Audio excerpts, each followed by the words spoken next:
Prácticamente es la serie de la familia y es un tema muy importante que estamos desarrollando y es un tema que nosotros no debemos de prestarle, digamos, poca importancia. La familia es la base prácticamente de la sociedad, es la estructura que cimenta, ¿verdad?, la nación, es prácticamente la fuerza, lo que inspira a que las naciones salgan adelante. Y si la estructura de la familia está bien, obviamente la nación, el país estará bien. Realmente la familia actual está en crisis. Esto se debe primeramente al distanciamiento de la familia de Dios. Algunos dicen que es por los cambios sociales, por la inmigración, por los cambios tecnológicos, por el incremento de la comunicación virtual, por prácticamente el impulso consumista global que está sucediendo en muchos países, en todo el mundo. Pero en realidad, la base de todo ese problema de la crisis de la familia tiene que ver más que todo con que nos hemos alejado de Dios. Yo quiero invitarle a que reflexionemos acerca de este tema en el cual Dios nos habla.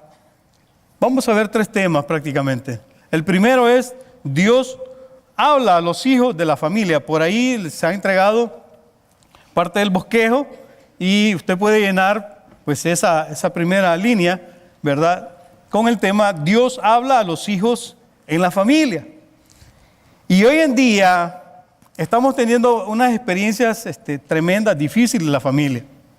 Yo quiero llevarlos a la palabra de Dios y en 2 Timoteo 2:22 dice así de esta manera, esta versión: huye de las malas pasiones de la juventud y esmérate en seguir la justicia, la fe, el amor y la paz, junto con los que invocan al Señor con un corazón limpio.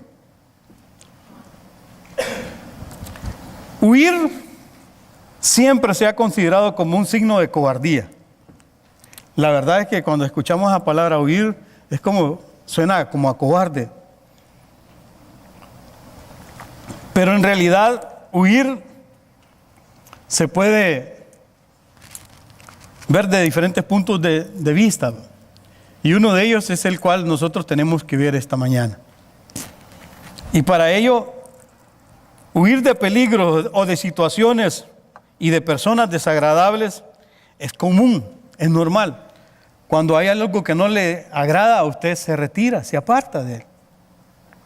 Cuando hay personas que no le agradan, no las vuelve a ver, no socializa con esas personas. Cuando hay situaciones que realmente usted determina, porque son relativamente fáciles tomar esas decisiones y se aleja de ellas. Pero el problema es cuando aquellas cosas nos agradan, aquellas personas nos agradan. Son personas que llegan a nuestra vida y hacen un tipo de liderazgo, de influencia en nuestras vidas, y esas personas pueden cambiar nuestra forma de pensar, nuestras costumbres, nuestras prácticas, pero eso puede ser para mal. El Señor nos dice a través de su palabra, especialmente está hablando a la juventud. La familia está compuesta por personas jóvenes, ¿verdad?, y personas adultas. Pero el Señor está hablando a través de los jóvenes en este momento. Y por esa razón, jóvenes, hay que poner atención a esto. Huye de las malas pasiones de la juventud. Pero ¿cuáles son esas malas pasiones? Bueno, definámosla. ¿Qué es pasión juvenil? ¿Qué entendemos por pasión juvenil? Y esto viene de una palabra griega que se llama epitumia, que significa prácticamente un fuerte deseo y una intensa inclinación por alguna cosa. ¿Y cuáles son esas causas?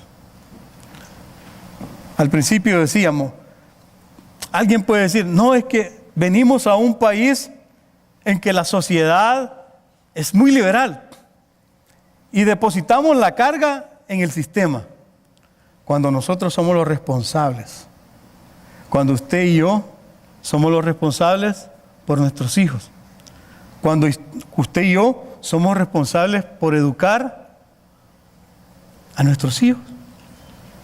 Si nosotros hemos leído la palabra de Dios y nos vamos al Antiguo Testamento, el Señor exhortó al pueblo de Israel a leer la palabra de Dios, a trasladarla de generación en generación, porque de esta manera el pueblo de Israel iba a tener bendición. De la misma manera, Dios está hablando a nosotros, a esta sociedad, a esta generación, a los que estamos acá presentes. No es el hecho de que estamos en una nación donde hay leyes que tienden a tomar decisiones liberales de las personas, sino que somos nosotros los que aceptamos esos cambios en nuestras vidas. Y nosotros debemos de determinar qué es lo que nosotros debemos de tomar y qué es lo que nosotros no debemos de tomar.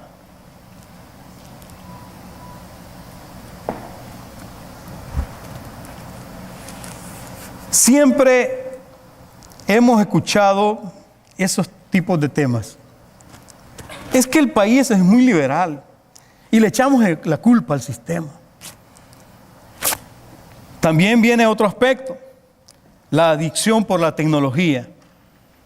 Yo sé que muchos de los que estamos acá tenemos celulares, iPad, tabletas, computadoras, en sus casas juegos de video, y quizás muchos de acá están con la tecnología de punta. Pero ese es uno de los problemas más grandes que tenemos hoy en día en la sociedad. Por esa razón, la palabra de Dios nos está sintetizando. Jóvenes, huyamos de las malas pasiones. ¿Y cuáles son esas pasiones? Hay un síndrome que se conoce como el síndrome de la puerta cerrada. ¿Y qué dicen los psicólogos de este síndrome? Es cuando el joven entra a su dormitorio, viene de la escuela, no saluda, ingresa a la casa, se va directamente al dormitorio y se encierra en el dormitorio a revisar todos sus mensajes, a revisar en su computadora todo lo que él tiene ahí, y prácticamente pasa 1, 2, 3, 4, 5, 6 horas sin darse cuenta de que el día ya terminó. A eso se llama el síndrome de la puerta cerrada, donde el joven es consumido por la tecnología de punta, prácticamente allí vive, allí duerme, allí come. Y nosotros como padres todavía llevamos la comida a la cama del joven para que él coma ahí. Pero ¿qué es lo que pasa en esa máquina? ¿Qué es lo que pasa en ese teléfono? ¿Qué es lo que sucede en esa tableta? Y muchas veces sucede que nuestros hijos, que nuestros jóvenes están entrando a páginas que no convienen que entren. Páginas de pornografía, páginas en las cuales ellos encuentran información que los hace interesarse más y más cada día. Porque la tendencia de hoy, de esta generación, es alimentarse, o sea, comerse la información, comérsela. Si el día tuviera 25, 26, 27 horas, no durmieran. Pasaran completamente ahí absorbiendo la información porque lo que necesitan es conocer. Y pasan de las páginas pornográficas a las páginas musicales, de las páginas musicales a las páginas informáticas, de las páginas informáticas a las páginas científicas, y de ahí es un círculo vicioso, un ciclo. Al final, nuestros jóvenes tienen problemas de conducta, porque no pueden desarrollarse en un entorno en el cual ellos puedan socializar con las personas. Los encontramos callados, los encontramos que no platican con nadie, ni platican con nosotros. Nomás nos dicen, quiero comer, o quiero dinero para ir a tal parte, a comprar tal parte. Y de ahí no conocemos más una conversación. Quizás en la mesa no los vemos, porque ellos están en sus habitaciones. Y cuando usted los llama, ellos le dicen, no, estoy haciendo tareas. Pero ¿será que están haciendo tareas? ¿Será que usted verifica que ellos están haciendo verdaderamente tareas? Nosotros hemos conocido experiencias en las páginas de Facebook y en las demás páginas. ¿Cómo se encuentran experiencias ahí de personas que han fracasado? Yo conozco a un joven que vivía en Nueva York, un joven de 22 años. Vivía en Nueva York, tenía su trabajo, tenía todo allá. Y a través de una página de Facebook encontró a alguien. Era una señora de 60 años que había puesto la foto de su hija en Facebook. Y que ella se había apropiado del nombre y de la imagen de su hija. Y inició una relación, el cortejo, y lo convenció el joven de 22 años a que renunciara a su trabajo y que se viniera de Nueva York a Los Ángeles. Y aquel joven renunció a eso y viajó. Y resulta que cuando ya estaba en el aeropuerto, la señora le saltaban. Y entonces, él se sorprendió. Y él, no puede ser. Si la foto de la señorita que presentaba en Facebook era de 23, 22 años. Y no puede ser que sea ella. Y se le acerca a la señora y él huyéndole. Y la señora se le acercaba y él huía. Y entonces hasta que lo pudo contactar y le explica. No, espérate. Yo te quiero explicar. Es que me daba pena, me daba vergüenza decirte que yo tenía 60 años, pero así era yo cuando estaba pequeña.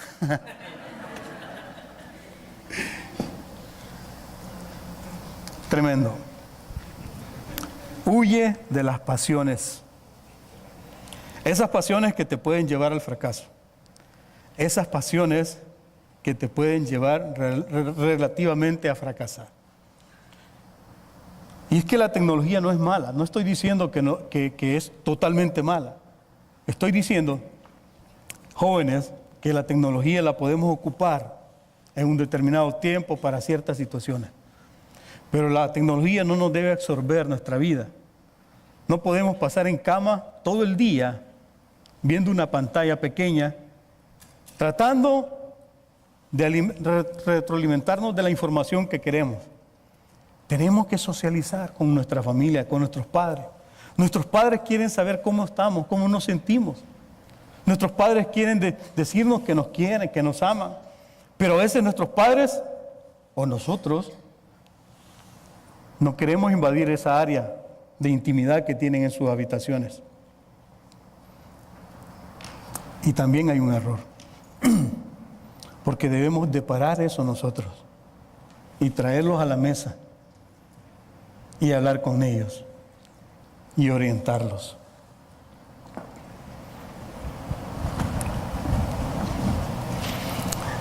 Así que la adicción a la tecnología es tremenda. Con sus padres pueden volverse tiranos, en ocasiones violentos, malcriados. Se anula la comunicación verbal entre la familia y prácticamente se aísla de la sociedad. Y encontramos a un joven que no conoce personas, solo conoce personas a través del Facebook, a través del internet. Quiero contarles la historia de un joven, José. Yo sé que muchos de ustedes saben la historia de José. Pero José fue un joven que su familia, sus hermanos, lo vendieron. Y José fue a parar, la persona que lo compró, ¿verdad? Esta persona prácticamente él llegó y empezó a servirle. Pero la esposa de él empezó a presionarlo. Todos los días, dice la palabra de Dios. Vayamos por favor a ese versículo en Génesis 39, 10, 12. Ahí está en sus apuntes. Y dice, por más que ella lo acosaba día tras día, para que se acostara con ella y le hiciera compañía, José se mantuvo firme en su rechazo. Un día, en un momento en que todo el personal de servicio se encontraba ausente, José entró en la casa para cumplir con sus responsabilidades. Entonces, la mujer de Potifar lo agarró, del manto y le rogó: acuéstate conmigo. Pero José, dejando el manto en manos de ella, salió corriendo de la casa. Señorita, yo sé que ese joven o ese adulto está presionándola para que vaya con él. Joven, quizás esa persona, con la experiencia de ese joven que le comenté que fue un hecho real, puede ser que usted esté pasando también lo mismo. Y el Señor nos dice: huyan de las pasiones, porque esas pasiones nos van a llevar a destruir nuestra vida. Tenemos que buscar las cosas buenas. Hay deseos buenos, hay deseos que nos pueden llevar a cosas buenas, pero estas cosas nos van a destruir. Van a destruir. Y José supo en un momento determinado decir no.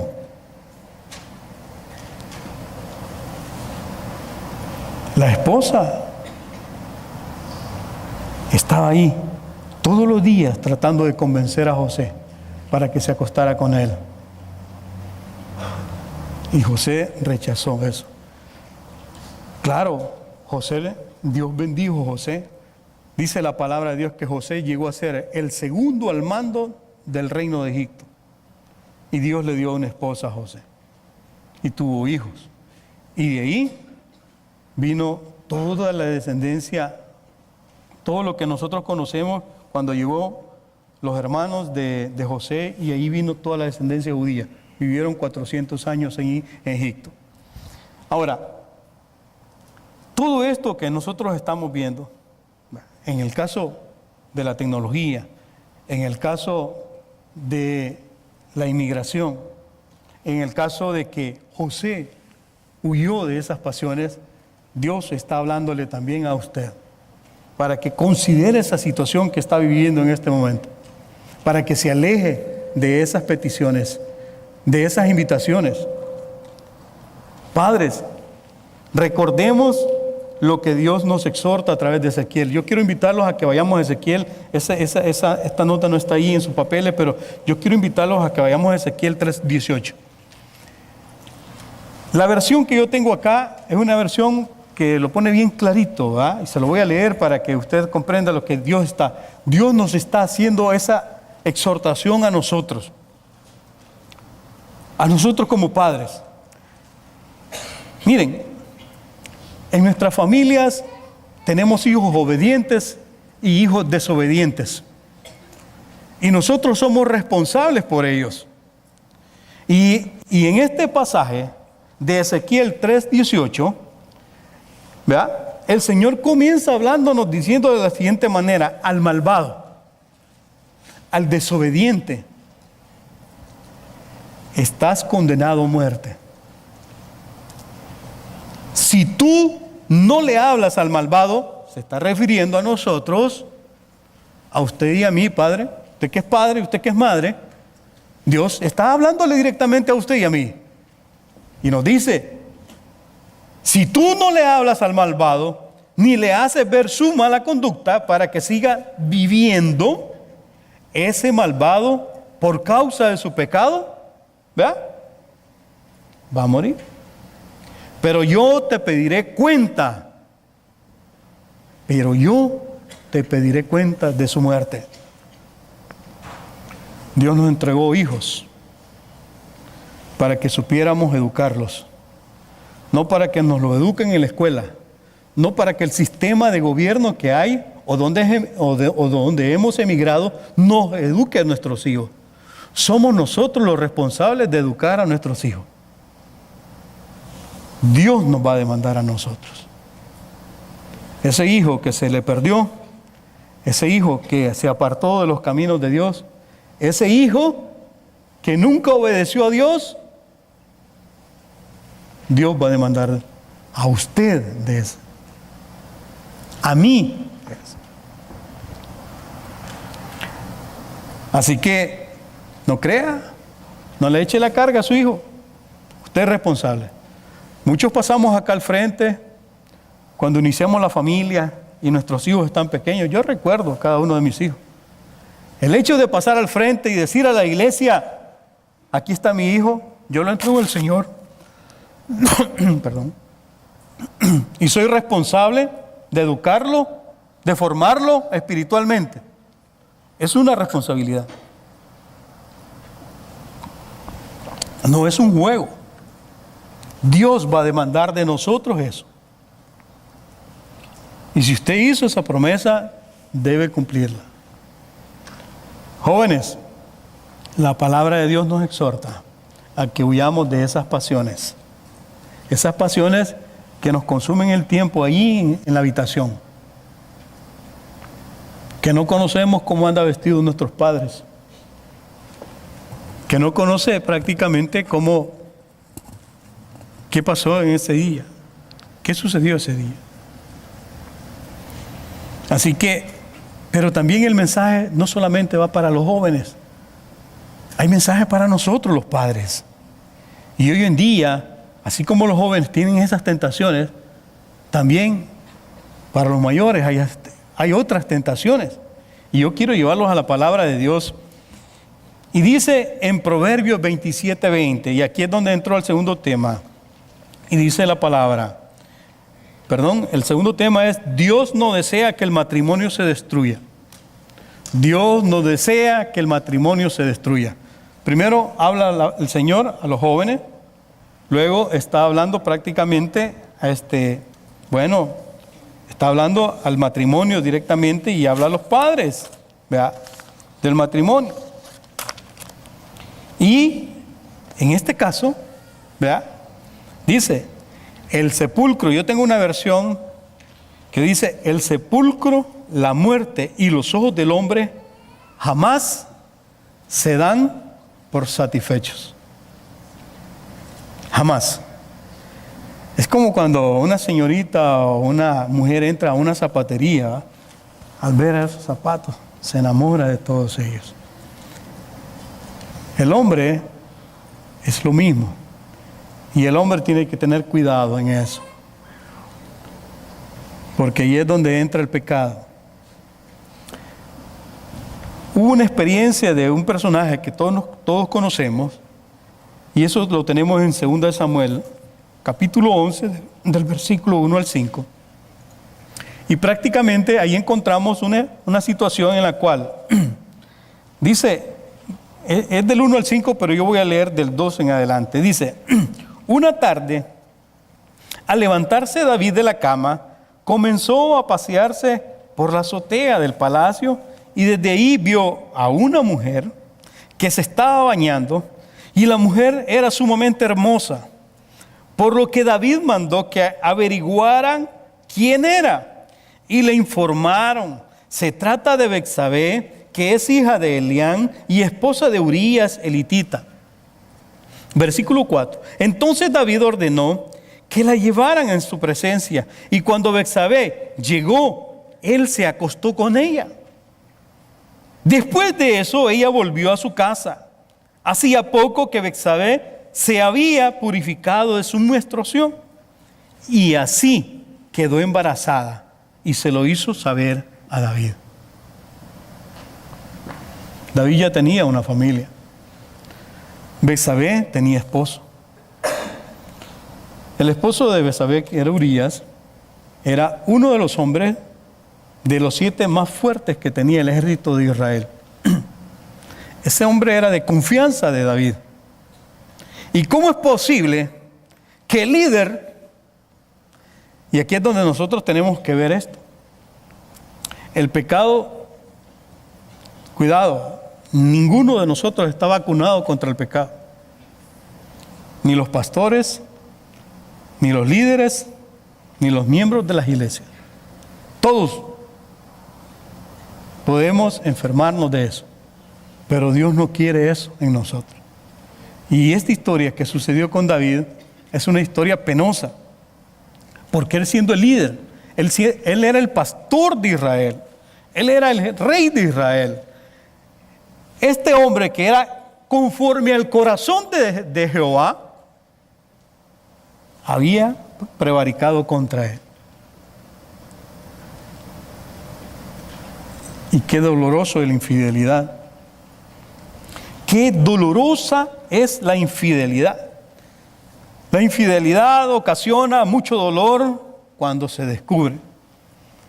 Hay muchas personas allá en mi país, en El Salvador.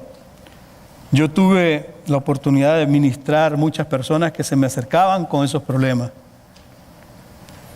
Y es duro cuando la esposa o el esposo encuentra a su pareja tomado de la mano de otra o de otro. Y aquella situación se vuelve, todo lo que se veía azul se vuelve oscuro. Este día tuvimos todo oscuro la pantalla. Así se vuelve. Se va el apetito, hay tristeza, hay un corazón humillado, hay dolor, hay una soledad terrible.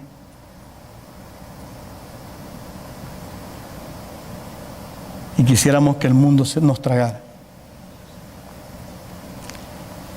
¿Cómo creen que esas personas que han pasado por esa situación, cómo creen que se sienten cuando han vivido con aquella persona durante muchos años? Y esta persona en la etapa del noviazgo les juró, les prometió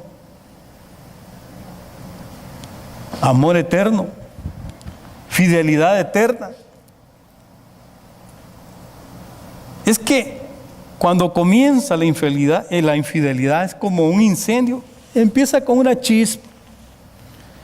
Y aquí David, fíjense bien, comenzó con una mirada. Una mirada. Y esos grandes incendios que se dan en California comenzaron con alguien tiró, como decimos, la colilla de un cigarro y alborotó todo aquello. Y son grandes hectáreas de terreno que se queman y casas y personas mueren porque al mismo tiempo están queriendo salvar sus pertenencias. Así es el adulterio. Y así como Dios habla a los jóvenes diciéndole, huyan de las pasiones, de la misma manera Dios está hablándonos a nosotros, a los que somos líderes de hogar, a usted y yo que somos líderes en la iglesia. Porque esta sociedad, no solamente en este país, en todos los países, la situación del adulterio ha ido en crecimiento. Y nosotros tenemos que tener claro que el adulterio trae consecuencias. Es bien difícil para una persona aceptar y perdonar a aquella otra cuando le ha provocado eso. Es bien difícil.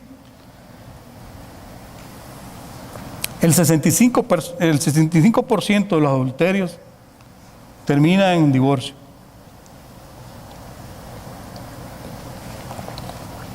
Así que tenemos que tener cuidado. Tenemos que velar por nuestra familia, por nuestros hijos. Tenemos que ver ver desde esa óptica que las cosas no comienzan ya hechas. Todo comienza con un mensaje por celular, por WhatsApp. ¿Qué tal? ¿Cómo está? Qué bonita se vio ayer. Y empieza el cortejo. Y ese cortejo va en aumento. Las palabras bonitas van en aumento. Y eso es para la mujer, ¿verdad? Fuera del matrimonio, eso es bonito. Y el hombre se siente como que ya volvió a sus tiempos, ¿va? Y muchas veces el adulterio se ve en la etapa crítica del matrimonio, entre los 45 y los 60 años. ¿Por qué tenemos que ver eso?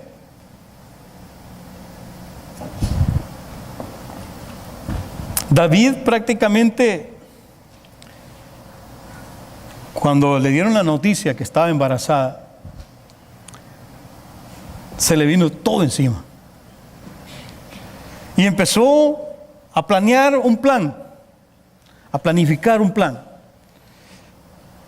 Y mandó a traer a Urías. Él estaba en el frente de la batalla.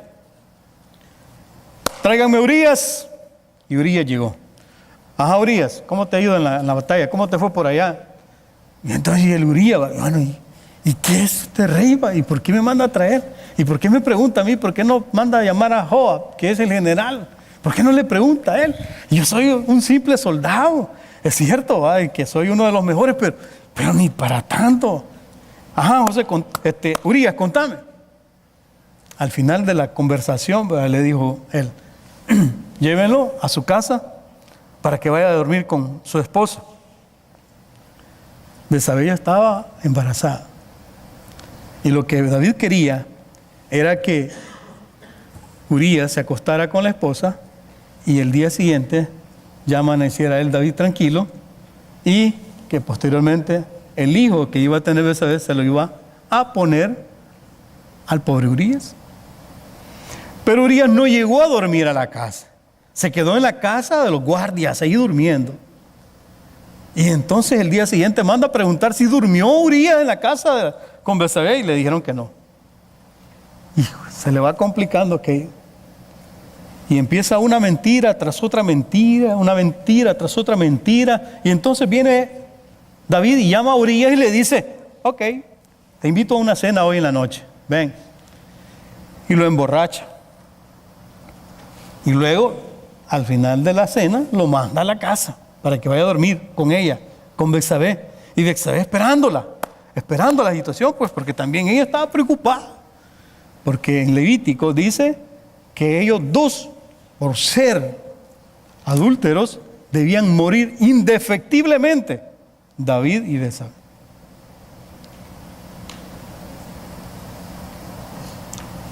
Y Urías pasa y no llega a dormir. Se va de nuevo a la casa de los guardias a dormir. Hasta que ya no pudo más David y siguió. Entonces manda una carta, hace una carta, lleva a Urías a Joab, que está ahí al frente de la batalla, el general, y le dice, aquí manda David. Y manda la carta con sello él firmada, que lo mandaran a él al frente de la batalla, donde estuviera lo más cruento, y luego el ejército se retirara y dejara solo a Urías. Y Urías muere. En la infidelidad, eso es lo que trae: dolor, tristeza, vergüenza. Usted no puede ver a las personas. Miren, los amigos, los familiares, todos entran en una situación de luto. Porque la persona que amaban, a la persona que la respetaban, se dan cuenta que realmente está en una situación vergonzosa.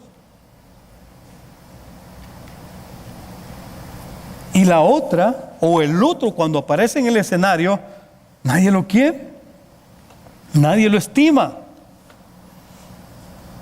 porque está violando un precepto que es de Dios. Y no solamente cargó con la mentira, David, sino que cargó con la sangre de Urías. Pero el Señor dice que conoce todo. Usted puede engañar a su esposa, o yo puedo engañar a mi esposa, o ella me puede engañar a mí, o ella lo puede engañar a usted. Pero Dios conoce todo. Y le mandó un mensajero a David. Y le contó una historia, ese mensajero, Natán. Y le dijo, había dos hombres, uno rico y uno pobre. El rico tenía muchas cabezas de ganado, pero el pobre solo tenía una, un cordero. Y de ese se alimentaba todos los días. Pero vino el rico y por no matar uno de esos animales, mató al que tenía el pobre. Pero David ni esperó que terminara la plática y entonces saltó. Ese merece la muerte. David, ese eres tú. Tú mereces la muerte. Entonces se le vino el mundo abajo a David. Y ahí es donde Dios desea sanarnos. Dios desea sanar a la familia. Dios desea que nosotros, si hay ese tipo de cosas en el hogar, vengan a Él arrepentidos y cambien su vida. Y cambiemos nuestras vidas. Huyamos de esas pasiones.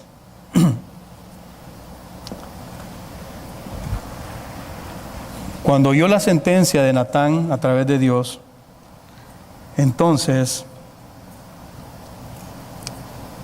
Natán le dijo: porque pues tuviste en poco la palabra de Jehová, haciendo lo malo delante de sus ojos, a Urías Heteo heriste esa espada y tomaste por mujer a su mujer, y a él lo mataste con la espada de los hijos de Amón. Entonces David no tuvo más que ponerse de rodillas y pedirle perdón a Dios. Nosotros debemos de reconocer el pecado. Si usted cree que tapando el pecado, que nadie se dé cuenta y que lo sabe hacer muy bien, usted cree que lo va a mantener así, se engaña a usted mismo. Dice un dicho por ahí que el diablo tapa y destapa. Y por muy escondido que usted tenga eso, en cualquier momento se va a destapar. Por esa razón, Dios nos llama al arrepentimiento. Dios nos hace un llamado a que nosotros reflexionemos sobre nuestra vida, sobre lo que yo estoy haciendo, sobre lo que usted está haciendo. Joven, es hora que usted salga de esa habitación y socialice con su familia, con sus padres. Señorita, pare eso. Ese joven que está todos los días diciéndole que vayan a un lugar de intimidad, déjelo ahí. Dios a usted tiene un propósito para usted joven también. Así como a José Dios le dio una esposa, a usted le va a dar un esposo o le va a dar una esposa. No espere que teniendo sexo antes del matrimonio usted va a llegar al matrimonio. Eso es mentira. Lo que va a encontrar es un embarazo, como Betsabé. Yo quiero invitar a que la iglesia entre en oración en este momento.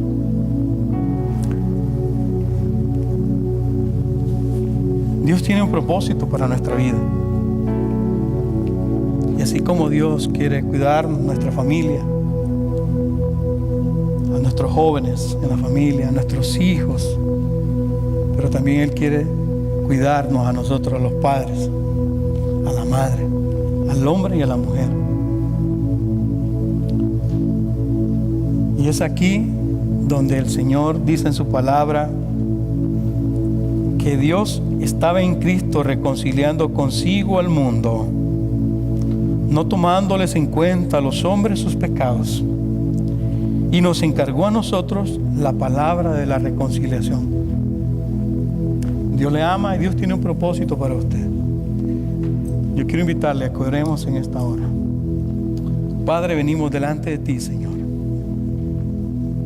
dándote las gracias por tu palabra, pidiéndote perdón, Señor, por todas nuestras faltas,